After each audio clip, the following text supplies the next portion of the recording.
kita dalam podcast Borneo Komrad. Jadi sebenarnya setelah lama kita berehat gara-gara ada kemalangan kamera kami jatuh ke laut ketika membuat kajian. Jadi kita kembali lagi dari tidur yang panjang.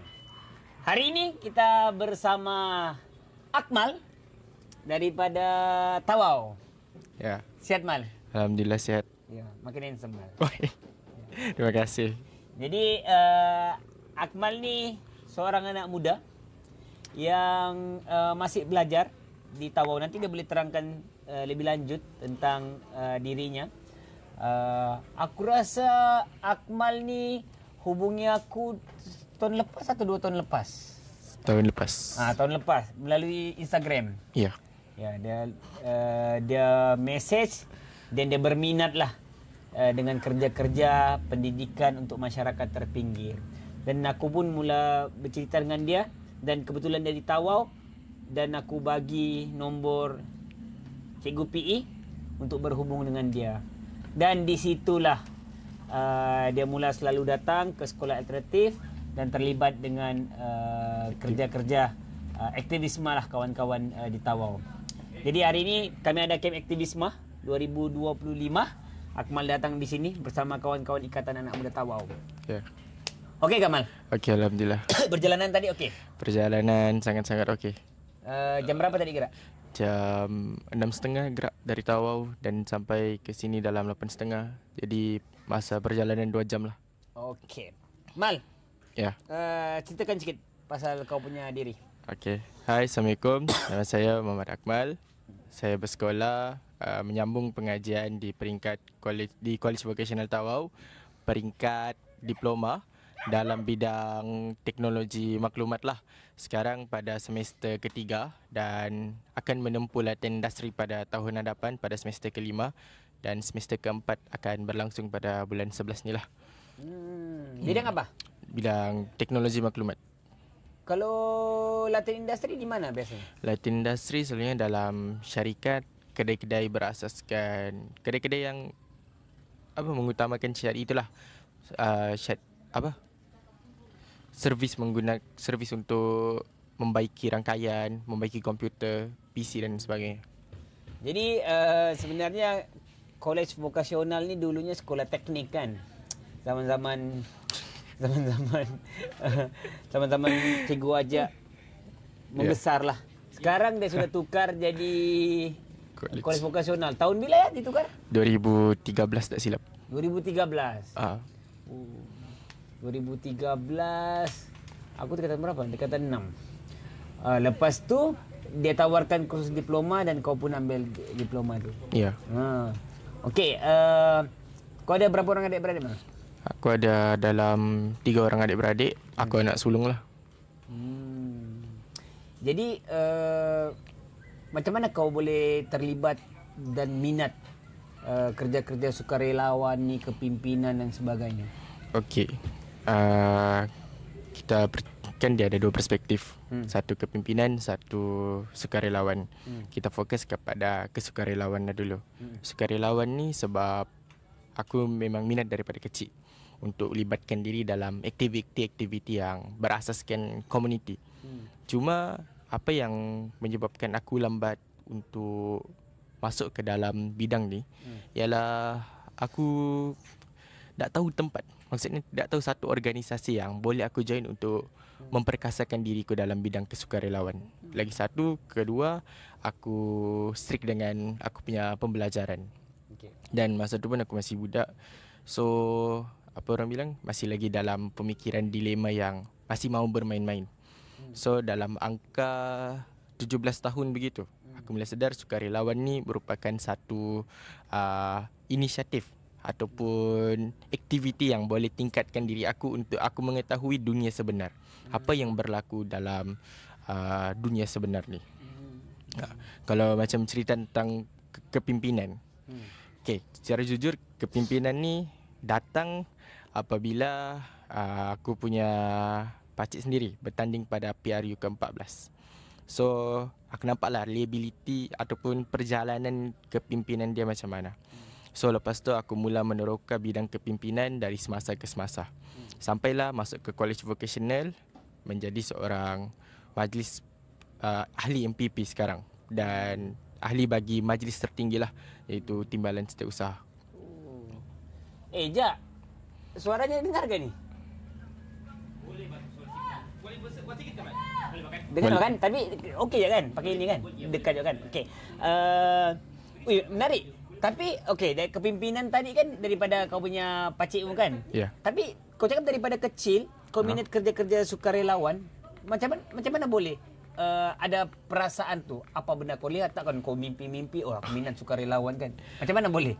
Okey, aku minat benda ni pun daripada kecil, yang sukarelawan ni pun sebab aku nampak aku punya my mum lah, dia macam ada satu aktiviti yang macam bagi barang-barang keperluan kepada orang-orang yang memerlukan. So daripada benda tu aku memang tercetus, aku macam best benda ni kalau bagi orang.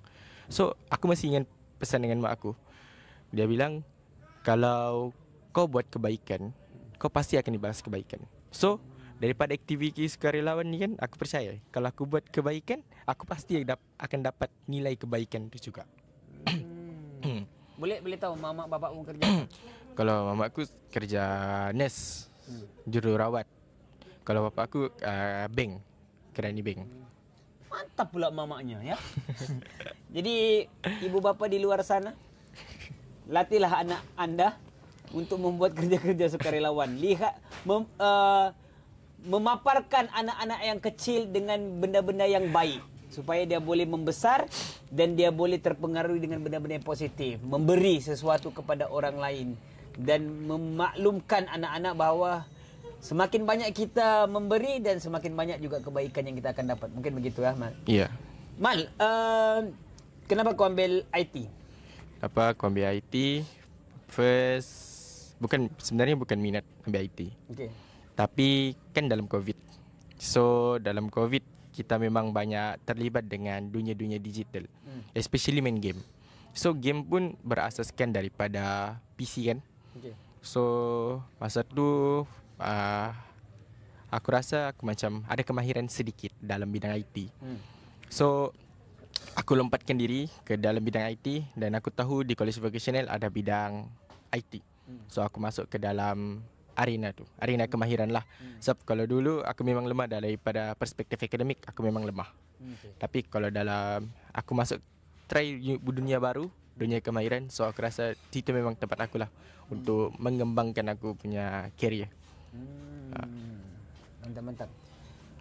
Okey, tadi aku faham beberapa perspektif sudah pasal sukarelawan, pasal kepimpinan dan pasal kira akademik lah sekarang kan IT ni. Tapi yalah, kau umur 19 tahun kan? Ya. Baru 19 tahun, bro. Tapi aku rasa kau punya bahasa pertuturan kan sangat-sangat bagus dan tersusun. Kalau aku mengimbau balik zaman-zaman aku 19 tahun tu, aku terlibat juga dengan kerja-kerja kesukarelawan, kepimpinan di tahun 2019. Tapi kacau lah cara berbahasanya, bahasa orang tawa. Kau ni memang tersusun. Kenapa boleh di mana kau diasah untuk berkomunikasi dengan bahasa yang sangat tersusun begini? Okey. Untuk cakap pasal benda ni kan, aku banyak libatkan diri dalam dunia pengucapan awam. Dan aku suka perkataan-perkataan yang jarang orang gunakan dalam pertuturan. Sial. Ya. Tak macam apa? Bangsat tu kan. Bangsat. Yang kita anggap benda tu memaki. Sebenarnya kalau kita tengok dalam Dewan Bahasa Pustaka, dia maksud merantau. So benda tu yang macam bikin aku mau explore lagi dengan lebih dalam. Lagi satu orang bilang dalam bidang ni juga aku banyaklah macam mahu tahu. Macam sifat rasa ingin tahu ku ni berlegar-legar selalu dari semasa ke semasa. Dan ada benda yang menginspirasikan aku masuk ke dalam dunia tu. Dua orang lah, Syed Saddiq dengan Zidin Aziz Desa. Angga jumpa Azli. So yang aku starting debat tu pun, first sebenarnya aku starting debat dalam bahasa Inggeris. Tapi aku tak berapa aktif. Kemahiranku untuk bercakap dalam bahasa Inggeris masih lagi pada tahap yang perlu diasah. Jadi aku pindah ke bahasa Melayu. Mantap. So nampak So masuk. Terima kasih. Iklan dulu ya. Ini daripada Komrad apa? KV Alam Raya. KV Alam Raya. Iklan dulu. Ya, ini Komrad Latte. Signature di cafe kami lah sini, Cafe Alam Raya. Lepas tu yang satu Komrad Coklat. Sedap. Mari datang sini. Dia terlayan sekali dia ya. Sebab dia ada orang mau iklankan dia. Jadi yalah kita sudah menjadi podcast yang besar ni kan. Okey, minum lah. Okey, terus. Okey, macam Syed Saddiq, dia selalu jadi orang yang lantang dalam parlimen, yang macam berbicarakan pasal pendidikan, pasal belia dan sebagainya. So, kau minat bela? Tidak.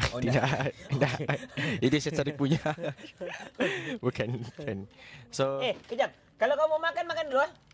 Okay, so daripada Syed Saddiq, daripada Zidin Aziz Desa ni kan, sejak diorang mulakan satu kontroversi yang melihat daripada cara diorang berdebat, cara diorang menggunakan bahasa-bahasa kaisan untuk untuk mengkritik sesuatu benda yang memang tidak ngam, yang boleh merosakkan imej negara. So daripada benda itulah aku mempunyai semangat untuk mempunyai skill untuk mencapai awam ni. Lagi satu, sebenarnya aku memang suka bercakap depan orang ramai. Cuma dulu aku takut, aku malu. Jadi sekarang ni aku try keluarkan diri aku daripada comfort zone. So dari sinilah aku belajar juga. Pernah ikut pertandingan kah? Apakah pengucapan awam ni bahas debat atau memang pidato kah? Okey. Pejabat, dengar ke suara anjing? Kuat ni suara anjing ni.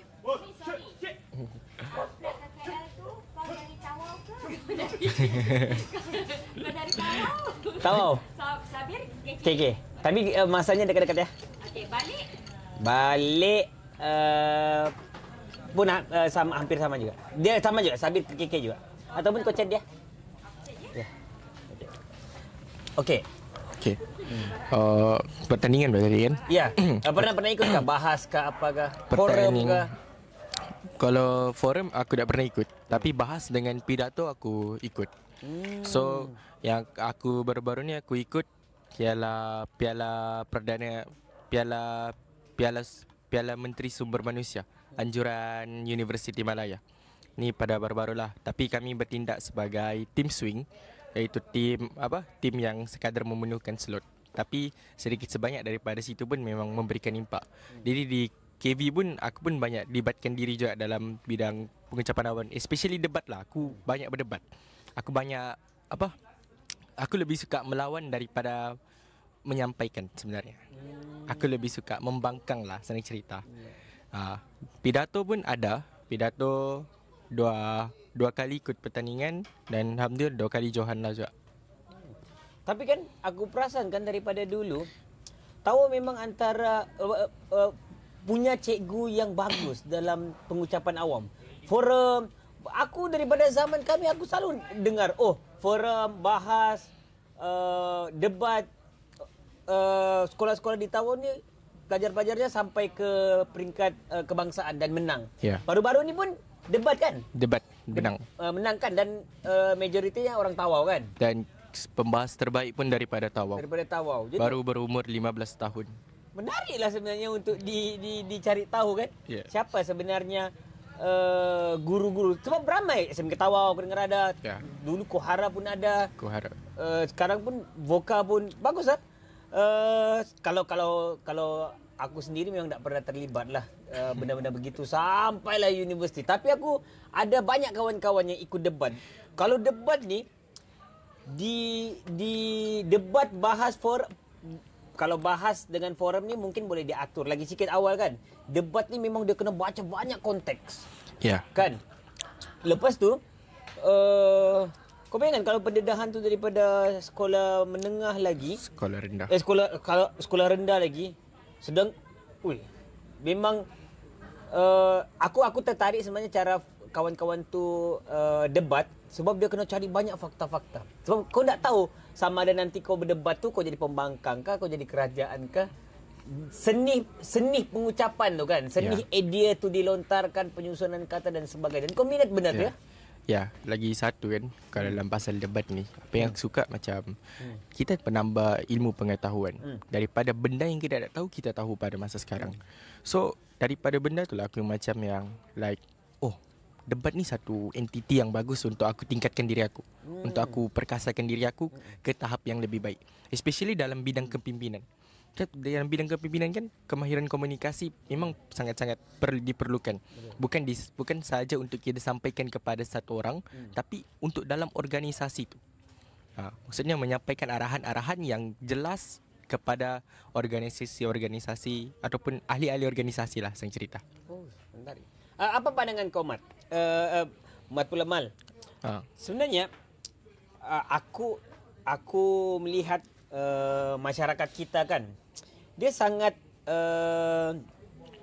keterbelakang lah dengan literasi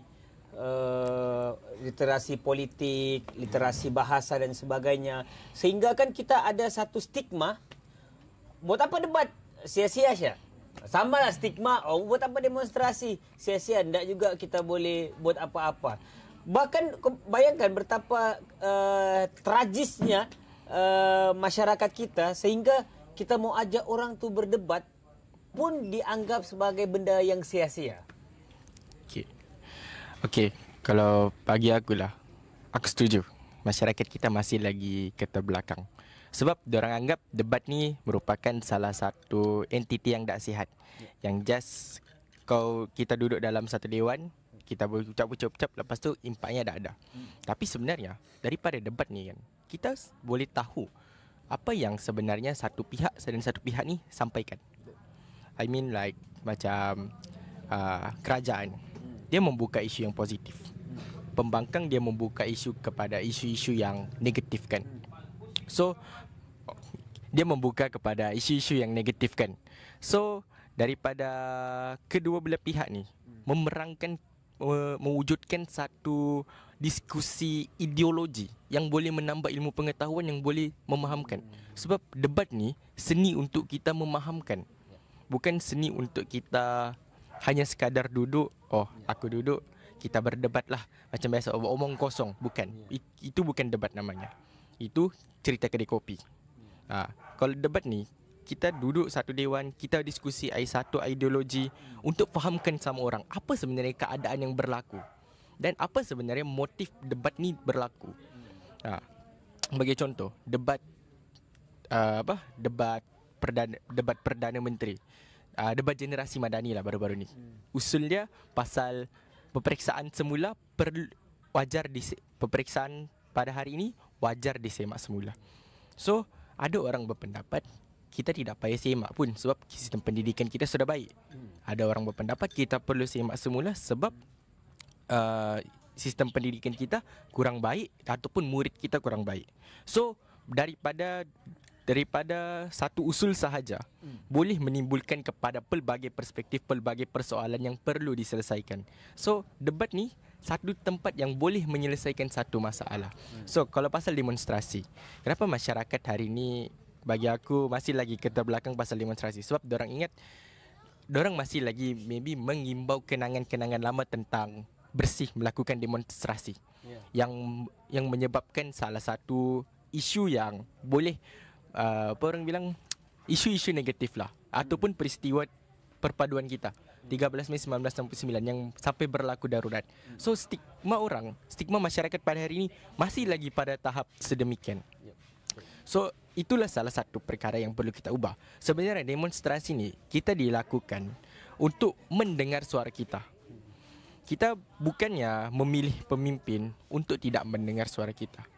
Kita buat satu demonstrasi ni untuk didengar suara kita. Apa yang kita mahu sebenarnya? Kita mahu menyelesaikan satu masalah yang sudah sekian lama berlalut namanya. So macam contoh isu air di UMS, kita buat satu demonstrasi. Namun hari ini orang bilang sia-sia cak akan buat demonstrasi. Especially sia-sia cak akan buat demonstrasi. Lepas tu orang bilang lagi lah, apa gunalah kamu ni, masih lagi kamu ditanggung itu ini. Tapi sekurang-kurangnya hak pelajar kita, hak pelajar ataupun hak manusia kita digunakan untuk menyatakan suara dan pendapat yang tertakluk dalam AUKU tersebut. Itu pendapat aku lah. Menarik.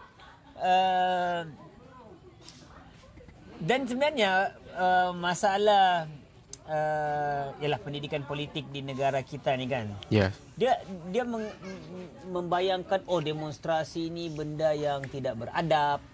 Dia menganggap benda-benda nanti merosakkan image lah apalah kan. Tapi dalam masa yang sama juga kontradik budaya-budaya wacana, kritisma, ilmu pun tidak dibangunkan juga sebenarnya. Kalaulah wacana ni dibuka seluas-luasnya, saya sangat jamin budaya untuk orang mau berekspresi dengan tahap yang radikal sampai tahap ekstrim, memecah sesuatu benda dan sebagainya boleh diurus melalui wacana kalau ada keterbukaan wacana-wacana. Tetapi masalah di negara kita wacana pun agak kurang. Kalau kita masuk ke dalam pilihan raya Sabah kan. Ya. Pernah kau nampak ada perdebatan atau wacana di antara calon-calon? Tiada. Ya kan? Cuma ada manifesto, bentang manifesto, dan ketika ada yang mau ajak debat, pihak sana tidak mau dan sebagainya. Jadi Mal. Ya. Aku rasa aku faham lah bagaimana perjalanan dan kau bagaimana literasi politik yang kau dapat sehingga kan kau sampaikan melalui medium pengucapan awam. Ya. Tapi untuk pilihan raya yang dekat ni. Okey. Apa yang Gen Z macam kau ni mau?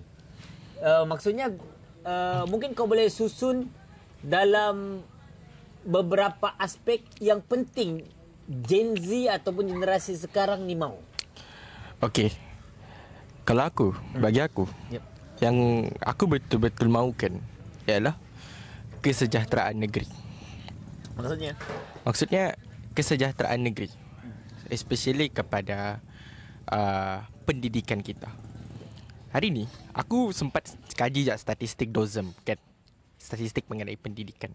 Jurang antara sekolah bandar dan juga luar bandar masih lagi pada tahap yang sangat-sangat kritikal. Especially kita mahu melaksanakan pembudayaan digitalisasi. Ini aku selalu tekankan. Sebab KPM memang selalu tekankan. Sebab itu merupakan 7 teras nadi KPM. Tapi kalau kita nampak di sekolah, especially Kalabakan kan, aku tak tahu lagi ada suatu penambahbaikan dekat atau tidak. Cuma tahap literasi murid di sana masih lagi pada tahap yang kurang memberangsangkan. Yes, kalau orang mau bilang tahap literasi digitalisasi, tahap literasi menggunakan gadget, yes itu memang ada. Cuma salah bagaimana orang menggunakan gadget tu sebagai sumber pendidikan.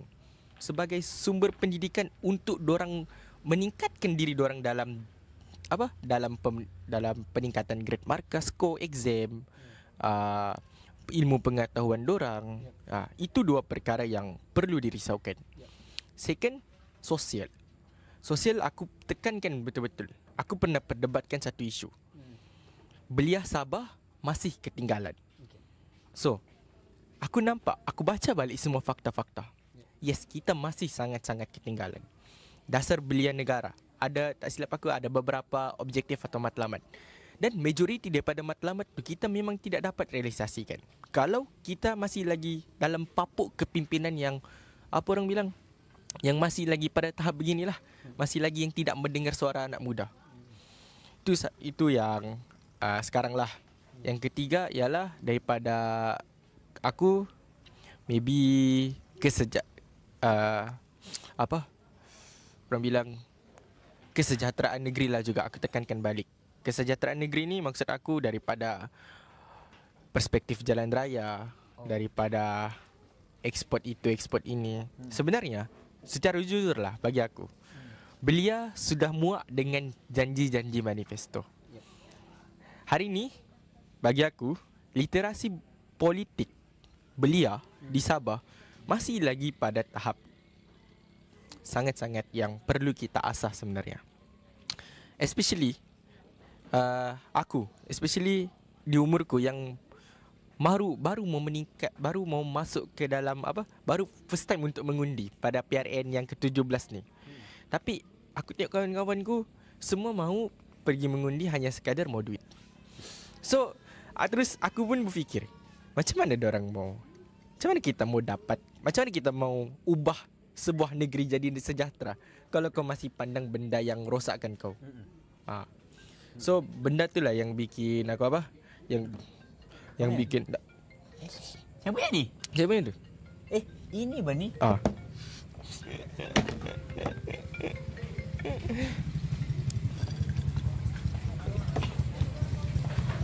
Okey. Lepas tu? Minum balik dulu. Minum dulu. So Kejap ya. Hello. Iklan. Aku podcast.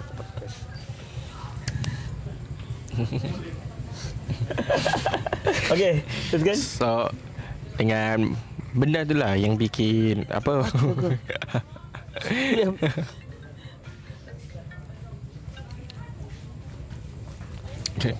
So bagi aku benda tu lah yang bikin yang bikin aku sangat-sangat tergila dengan literasi politik bila di Sabah. Sebab kita dah ada satu inisiatif yang boleh memahamkan orang.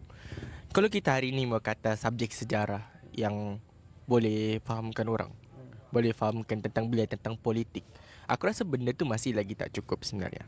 So apa yang aku pernah berfikir dengan benda ni.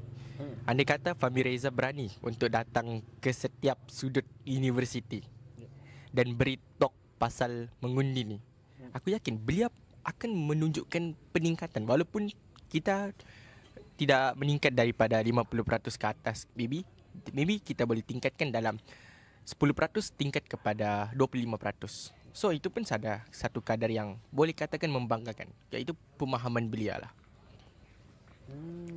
Menarik. Aku terpanau tadi bila kau cakap generasi baru sekarang pun melihat undi itu dengan duit kan. Ya. Yeah. Jadi, di umur 19 tahun kan, umur 19 tahun, 18 tahun yang memang akan jadi pengundi pertama lah. Baru kali pertama mengundi kan. Ya, jadi, ya. Mungkin kau boleh cerahkan sedikit lagi kenyataan itu. Kedua, apa lagi yang sebenarnya generasi sekarang ni, Gen Z, lihat untuk mengundi ni dia tengok bahagian yang mana? Parti kah, calon kah, gerak kerja kah, keluarga kah?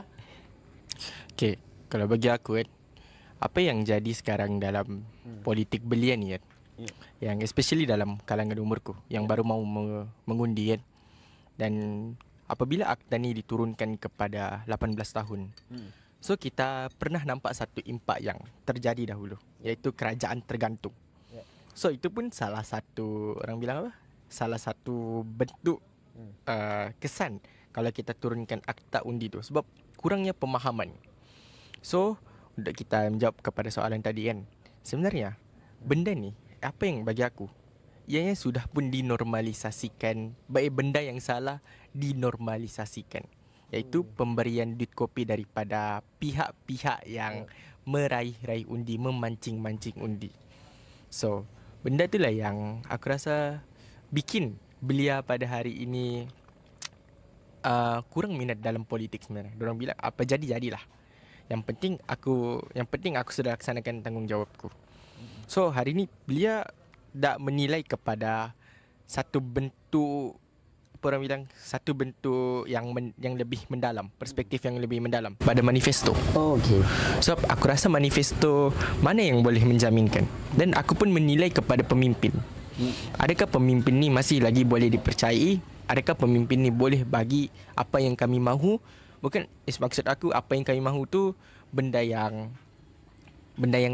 negatif, tak, benda yang positif yang boleh memperkasakan kami sebagai belia ni, especially belia dalam negeri Sabah ni. Kita sangat-sangat jauh ketinggalan. So kalau PRN kali ni belia tidak buat dengan sehabis baik, jahanam negeri Sabah ni. Aku rasa ikatan anak muda Tawau ni kena kerja keras lah. Tawau ni kan bandar yang membangun antara 3 bandar utama di Sabah. Dan sekolah vokasional ni sekolah bandar. Ya. Yang mana di kawasan tu memang kawasan perumahan, kawasan-kawasan bandar lah.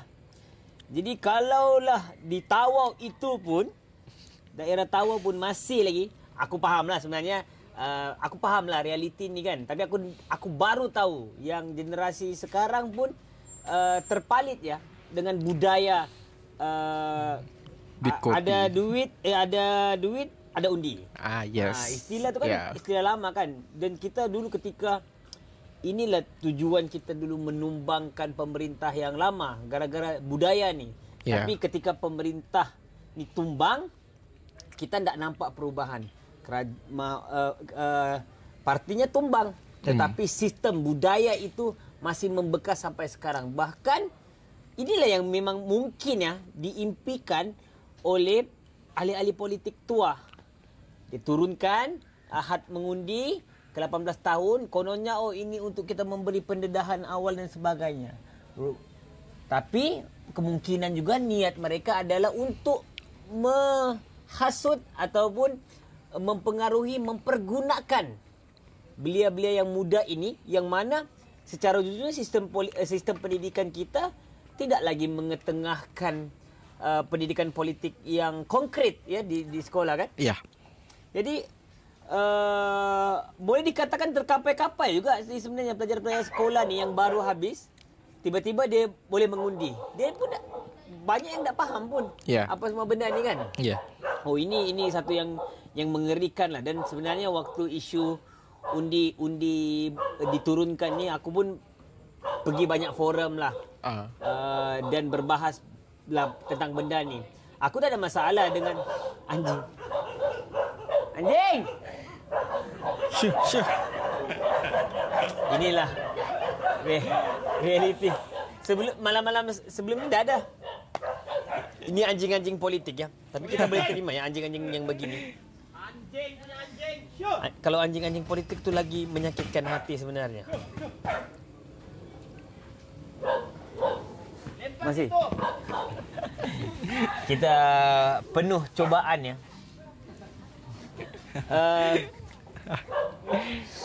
Masih lagi. Dia kenapa bergaduh gaya? Kampung sebelah lawan kampung sini. Bergaduh pula dorang. Jadi aku ada beberapa kali lah pergi forum dan berbahas lah tentang benda ni. Kalau aku secara jujurnya aku setuju Syak diturunkan. Cuma masalah dia adalah ketersediaan kita. Yes. Sebab apa-apa polisi yang berubah ini harus didorong oleh sistem yang menjadi sistem sokongan lah. Ya, kan? betul. Maksudnya sistem sokongan di sini sebenarnya sekolah lah. Sepatutnya sekolah itu di awal tingkatan itu sudah memberi pendedahan awal. Pendedahan awal serba sedikit tentang politik, tentang pemikiran kritis. Pemikiran kritis ni maksudnya membahas isu-isu yang mendalam, bukan sekadar benda yang remeh-temeh, bukan sekadar daripada segi bahasa, daripada petikan kita bahas benda tu di dalam buku teks, tapi isu-isu semasa. Di dalam kelas sepatutnya dibahas benda-benda. Tapi di dalam sistem pendidikan kita, aku tak tahulah. Aku rasa zamanku memang hampir tidak ada lah. Kan? Ada isu satu dibahaskan dengan... Dan kan pelajar merasa selamat untuk dia menyatakan pendapatnya. Ya, betul. Aku nak lihat lah benda-benda. Itu yang kerisauanku ketika itu sebenarnya. Dan memang kita meneka lah. Ini adalah... niat jahat orang politik untuk mempergunakan undi anak muda yang terlalu awal ini. Sebab ketika dia masuk universiti kadang-kadang pikirannya lebih berubah. Ya, kan betul. dia punya bacaan yang lebih besar dan sebagainya. Ya. Mal, Ya. untuk PRN kali ini, Okey. apa kau punya pengamatan? Siapa yang mungkin akan memerintah, sama ada pemerintah yang sedia ada ataupun kemungkinan ada ada gelombang baru ataupun ada dinamika-dinamika yang berbeza. Wish. Sensitif je soalan ni tapi jawab siap lah. Kalau bagi aku lah kan, pemimpin yang sekarang kan, yang dicalonkan untuk dijadikan kerajaan, masih lagi orang bilang pada tahap yang tidak boleh dipercaya juga. Walaupun diorang mempunyai 1001 pengalaman dalam dunia politik, sudah bertahun-tahun duduk dalam dunia politikal. Tapi apa orang bilang, kemungkinan janji diorang tu yang bikin bikin kita trust issue sama diorang. So kalau bagi aku, pasal pengamatan siapa yang akan jadi kerajaan, aku tidak mahu banyak. Sebagai anak muda, aku mahu lihat satu kerajaan yang boleh memberikan banyak inisiatif. Sebagai contoh, kita ambil negeri Sarawak, sebuah negeri yang sekian maju. Walaupun kita duduk satu Borneo kan. So why not kita ambil contoh sebagai Sarawak yang pemimpin dia memperjuangkan hak-hak Sarawak tu, dan dorang dapat hak Sarawak tu. So apa yang aku mahu pada kerajaan Sabah ni, dorang memperjuangkan hak-hak Sabah. Apa yang Sabah perlu dapat sebenarnya? Hak Sabah lah. Sabah MA63 benda tu. Benda yang sangat-sangat, orang bilang sangat balik-balik diperdebatkan sebenarnya. Tapi benda tu bagi aku perlu dituntut dengan baik. Perlu ada penjelasan kukuh kepada rakyat. Kenapa ia masih lagi pada tangan-tangan yang jahat tu lah. Kalau bagi aku itu ya, kalau MA63 ni, sekarang ni hampir semua parti politik bercakap tentang MA63. Dan pilihan raya pun berlangsung sekian lama panjangnya, belum ada hasil apa-apa lah. Rasanya di Sabah ni hampir semua sudah parti yang besar-besar ni sudah pernah memerintah, kerajaan negeri dan kerajaan persekutuan. Tapi isu ni masih tersangkut dan menjadi modal politik sahaja dari pilihan raya ke pilihan raya. Mal, siapa yang menang? Itu yang kita direct. Bagi kau aku, rasa? Kalau bagi aku tak tahulah siapa. Tak tahulah siapa. Kau rasa adakah kemungkinan di antara PH yang sekarang PH jadi dengan BN jadikah? Ya. PH BN JRS? BN JRS tidak. Oh, BN JRS masih tidak ya? Aku pikir sudah. PHJRS kan, PHJRS, PHBN kan. Oh, menarik kawin dua. Adakah gabungan JRS PHBN warisan? Aku dah tahu Star kemana sekarang? Solo kah Star? Kau rasa adakah kemungkinan gabungan atau parti-parti ini kemungkinan akan menang 2/3 Dewan? Aku rasa maybe boleh. Cuma ada di antara tu. Ada di antara tu lah. Cuma parti tu kita tak boleh sebut lah kan. Sebab nanti ada isu-isu sensitifnya bilang. Cuma parti tu ada yang boleh diharapkan. Cuma kuasa di tangan kita sekarang. Kita berhak pilih kerajaan siapa. Cuma rakyat lupa haknya di mana. Mal, kau nanti mengundi di mana? Di Dun Merotai. Oh, Dun Merotai. Okay. Mal, kau rasa yang kau nampak sekarang lah. Ya. Adakah ahli politik anak muda? Tadi kau sebutkan ahli politik di Semenanjung kan, yang saya Sadik tu ahli politik Semenanjung yang mungkin memberi kau inspirasi. Kalau di Sabah yang anak muda, adakah yang kau terinspirasi?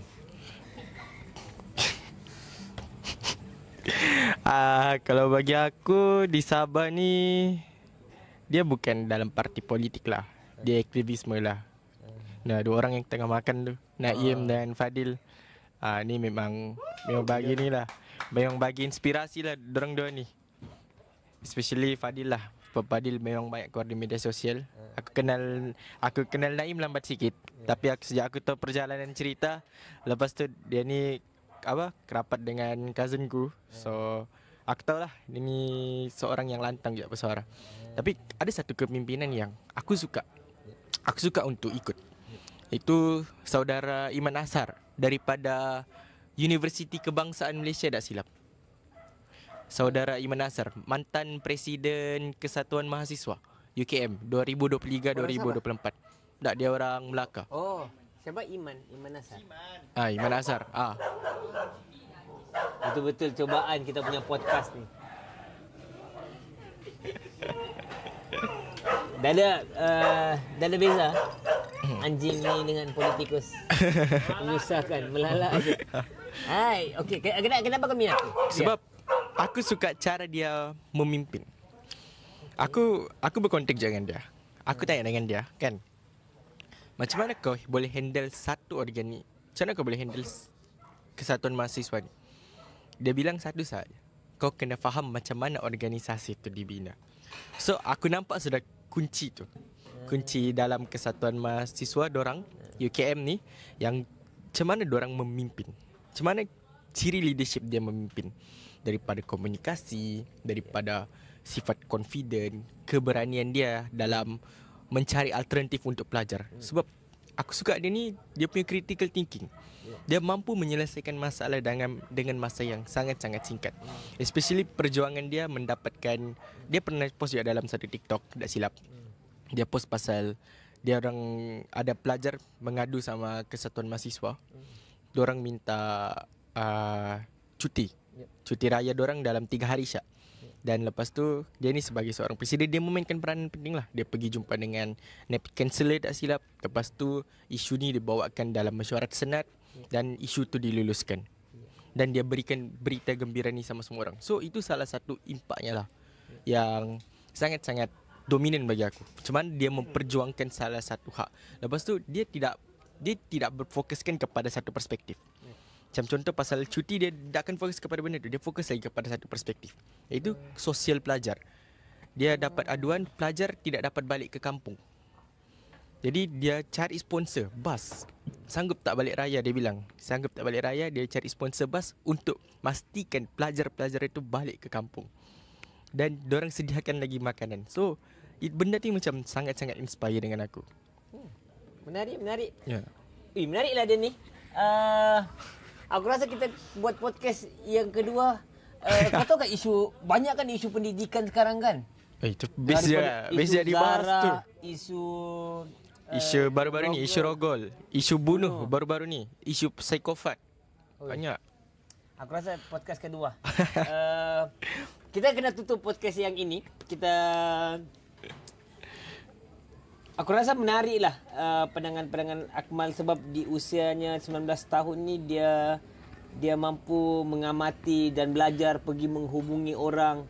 Aku pun terkejut sebenarnya. Aku pun tak tahu di Instagram kan dia hubungi.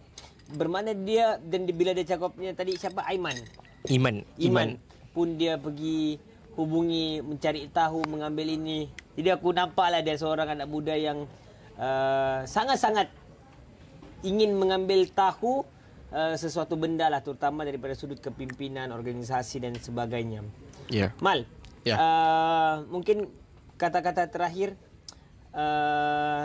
semacam pandangan kau ataupun mungkin harapan kepada generasi sekarang terhadap hal-hal politik, masyarakat, bangsa, negara dan sebagainya. Okey. Kalau bagi aku, harapanku semoga belia ni dapat berfikir secara matang, secara baik.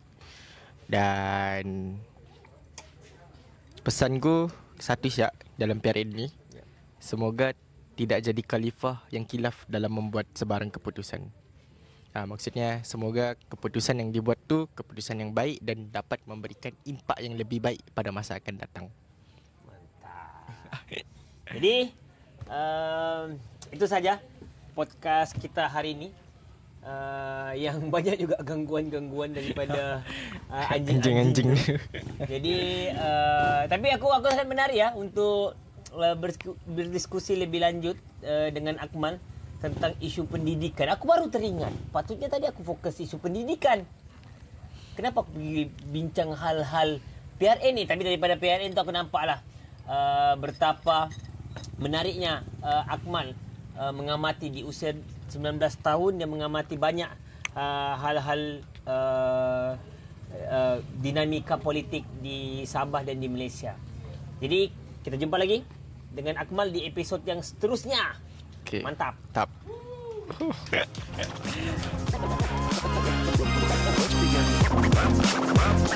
Now good.